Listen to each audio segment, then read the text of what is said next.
The phone rang at exactly 3:47 a.m., jolting 72-year-old Robert from his sleep. The voice on the other end was urgent, professional, claiming to be from his bank's fraud department. "Sir, we've detected suspicious activity on your account. Someone in Nigeria is attempting to withdraw $450,000 right now. We need to act immediately." Robert's heart pounded. That was nearly his entire life savings, money he'd worked 40 years to accumulate. The caller sounded so convincing, so official. "To secure your funds, we need you to transfer the money to a protected government account temporarily. This is standard protocol for fraud prevention." What Robert didn't know was that 8,000 miles away, a 25-year-old scammer named David was orchestrating the entire operation from a cramped apartment in Lagos. David had been running this scheme for 3 years, targeting elderly Americans with surgical precision. He'd already stolen over $2 million from dozens of victims. Meanwhile, in a different part of the world, a cybersecurity expert we'll call Marcus was monitoring scammer networks. He dedicated his life to hunting these predators. Marcus had been tracking David's operation for weeks, gathering evidence, waiting for the perfect moment to strike back. Tonight would be that moment. Back in Robert's kitchen, the elderly man was frantically logging into his bank account, his arthritic fingers struggling with the keyboard. "I can see the hackers are still trying to access your account," David lied smoothly. "We have maybe 10 minutes before they break through our security." Robert's wife had passed away just 6 months earlier. This money represented not just his security, but his connection to the life they'd built together. "Please, sir, every second counts. Input the transfer code I'm giving you now. 7749821.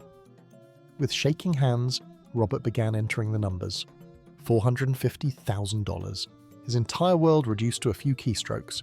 At that exact moment, Marcus launched his counterattack. He'd infiltrated David's network and was now accessing his webcam remotely. David was celebrating prematurely, counting money from previous scams when suddenly his computer screen flickered. Something was wrong. "What the hell?" David muttered, not realizing his webcam had just been activated by someone 8,000 miles away. Marcus could now see everything. David's face, his apartment, the evidence of his crimes scattered everywhere. It was time for justice. Robert had just clicked confirm on the transfer when his phone rang again. But this time it wasn't David calling. "Sir, this is Marcus. I'm a cybersecurity researcher. You're being scammed right now. Do not hang up. I can prove it." "That's impossible," Robert stammered. "I'm talking to my bank's fraud department. They're protecting my money." "Sir, I'm looking at the scammer right now through his own webcam. He's a young man in Lagos, Nigeria. He has your money." Marcus quickly sent Robert a link. "Check your email right now. I'm sending you live footage of the person who just stole from you." Robert opened the link and gasped. There on his screen was David, clearly not in any bank office, surrounded by evidence of criminal activity. "Oh my God," Robert whispered. "I've been such a fool. That money, it's everything I have left." Marcus's voice was calm but determined. "Sir, we're going to get your money back. But first, we're going to teach this scammer a lesson he'll never forget." David was still on the phone with another potential victim when his computer speakers suddenly activated at maximum volume. "David Okafor," Marcus's voice boomed through the speakers. "I know who you are. I know where you live. I know what you've done." David frantically tried to shut down his computer, but Marcus had locked him out of his own system. Every click was useless. "You just stole $450,000 from a 72-year-old widower named Robert. That was his life savings."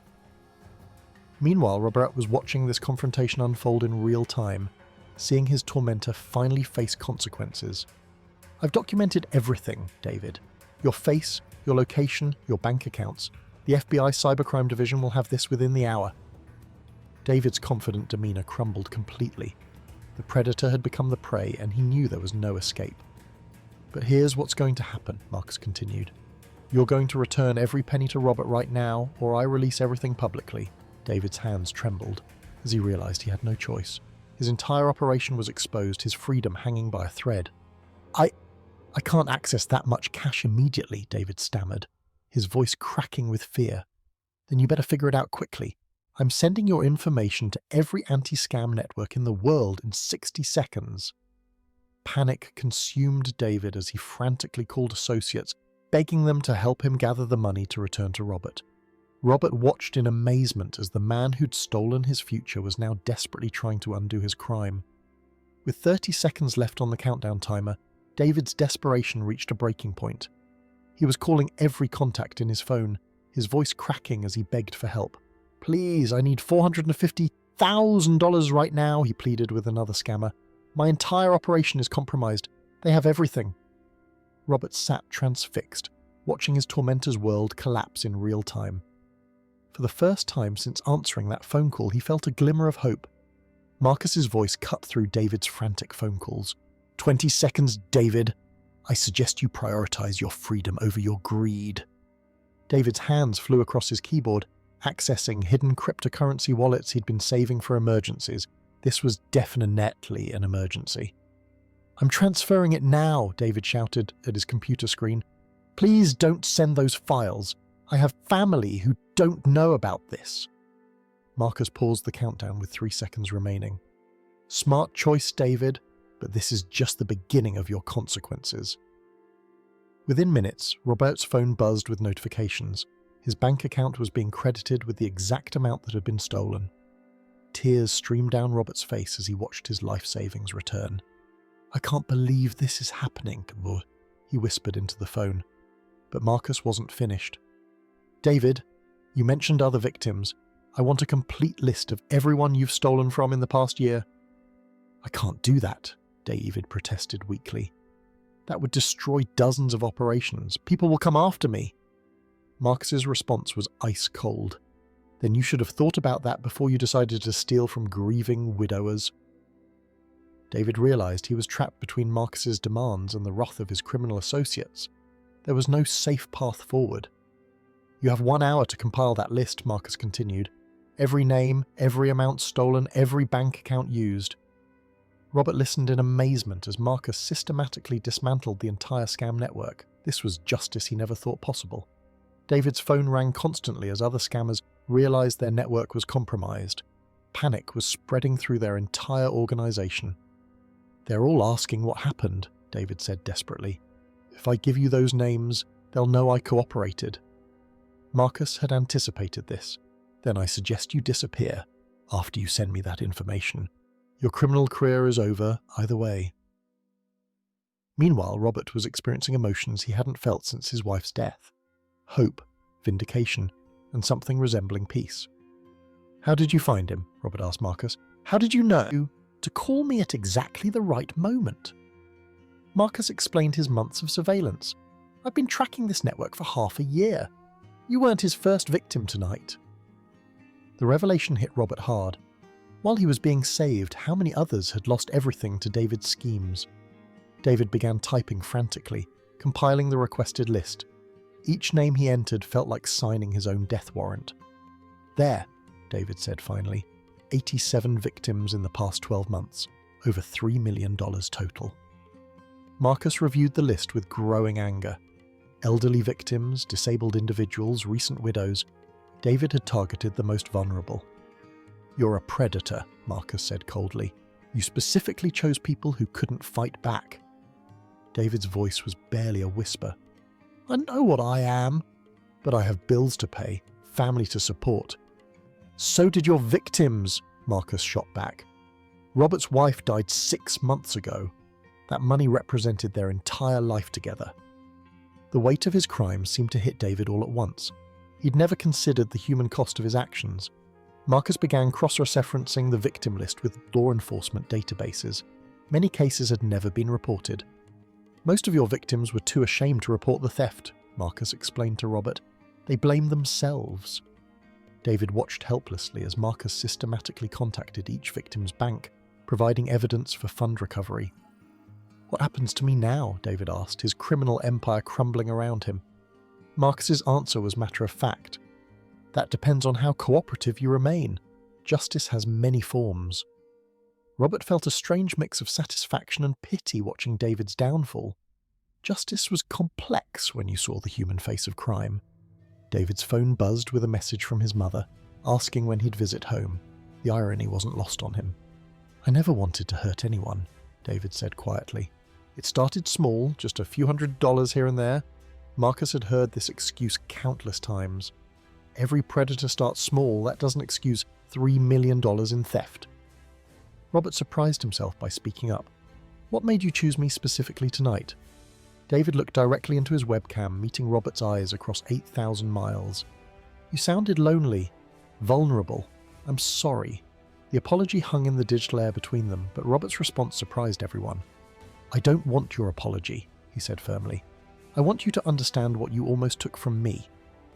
David shifted uncomfortably as Robert continued. That money wasn't just numbers on a screen. It was 40 years of 12-hour shifts at the factory. It was every birthday dinner my wife and I skipped to save an extra $50. Every vacation we postponed to build our future. Marcus watched silently as Robert's words cut deeper than any threat he could have made. Sometimes the victim's voice was the most powerful weapon. David's hands trembled as Robert's words painted a picture of the life he'd almost destroyed. I didn't think about it that way. Of course you didn't, Robert said, his voice growing stronger. Because thinking about us as real people would make your job impossible. Meanwhile, Marcus was receiving notifications from banks across the country. Other victims from David's list were being contacted for fund recovery. David, Marcus interrupted, I'm seeing movement in your other accounts. Are there more victims you haven't told us about? David's face went pale. His partners were liquidating shared accounts, cutting him out of the operation entirely. He was being abandoned. They're taking everything, David whispered. 3 years of work and they're leaving me with nothing. Robert felt an unexpected pang of sympathy. Now you know how it feels to have everything stolen in one night. Marcus pulled up surveillance footage from other locations. David, your entire network is collapsing. Your partners are fleeing Lagos as we speak. David realized the full scope of his situation. He wasn't just exposed to law enforcement, he was abandoned by his criminal family. What do I do now? David asked, his voice breaking. For the first time, he sounded like the 25-year-old he actually was. Marcus had been waiting for this moment. You have 2 choices: disappear and spend your life looking over your shoulder, or help us catch the others. Robert watched this negotiation with fascination. He was witnessing the dismantling of an entire criminal empire in real time. If I help you, David said carefully, what guarantee do I have that I won't end up in prison? Marcus's response was honest. None, but cooperation might mean the difference between 5 years and 25 years. David's phone buzzed with a message from his mother, asking why he hadn't sent money home this month. The irony was crushing. My family thinks I work in tech support, David admitted quietly. They're proud of me for having a job with computers. Robert's anger softened slightly. Then maybe it's time to actually become the person they think you are. Marcus began outlining a cooperation agreement. We need locations, real names, bank accounts, and communication methods for your entire network.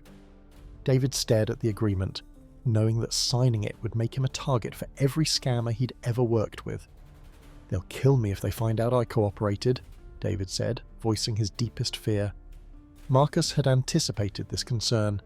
That's why we're arranging for your immediate relocation. New identity, new country, new life. Robert listened to these negotiations with amazement.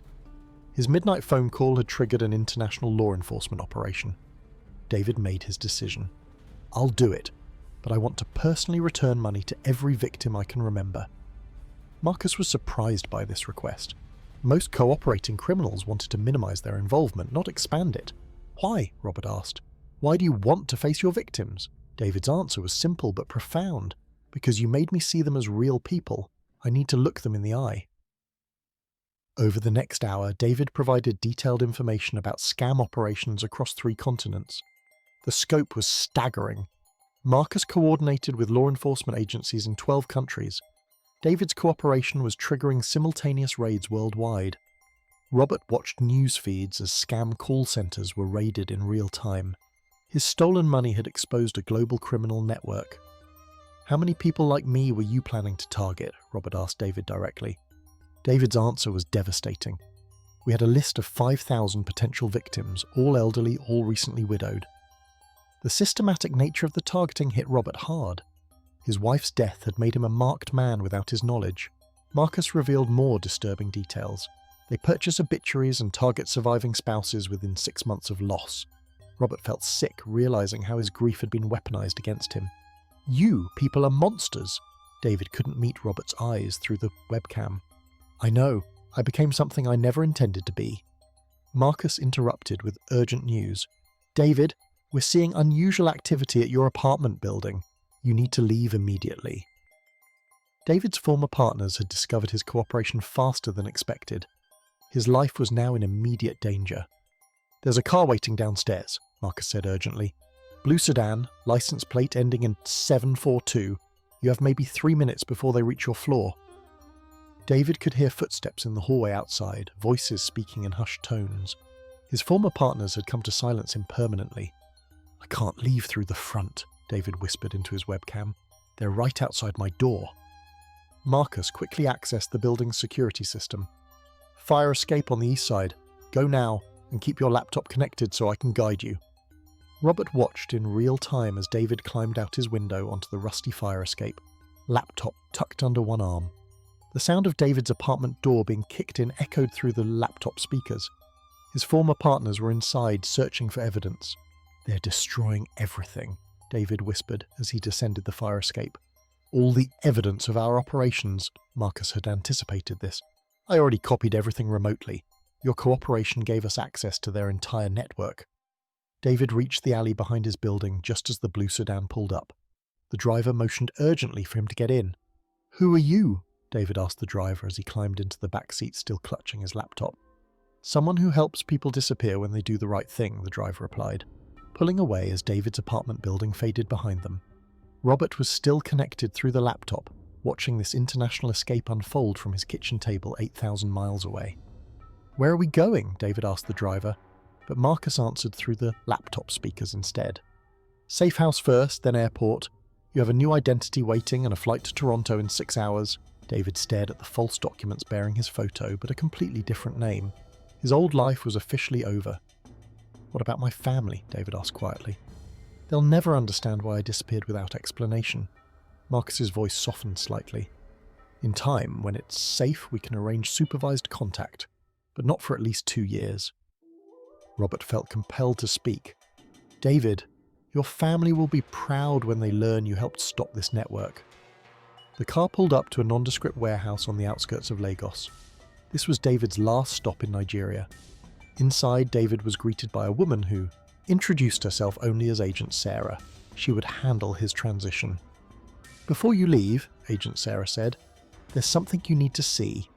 She turned on a large monitor showing news broadcasts. David watched in amazement as news reports showed simultaneous raids across 12 countries. His cooperation had triggered a global takedown. Over 200 arrests in the past 4 hours, Agent Sarah explained. You've helped dismantle one of the largest scam networks in history. Robert was watching the same news coverage from his kitchen, realizing his midnight phone call had changed hundreds of lives. Marcus appeared on the warehouse monitor via video call. David, are you ready to start making direct restitution to victims? David nodded firmly. I want to call every victim personally. They deserve to hear my voice apologizing.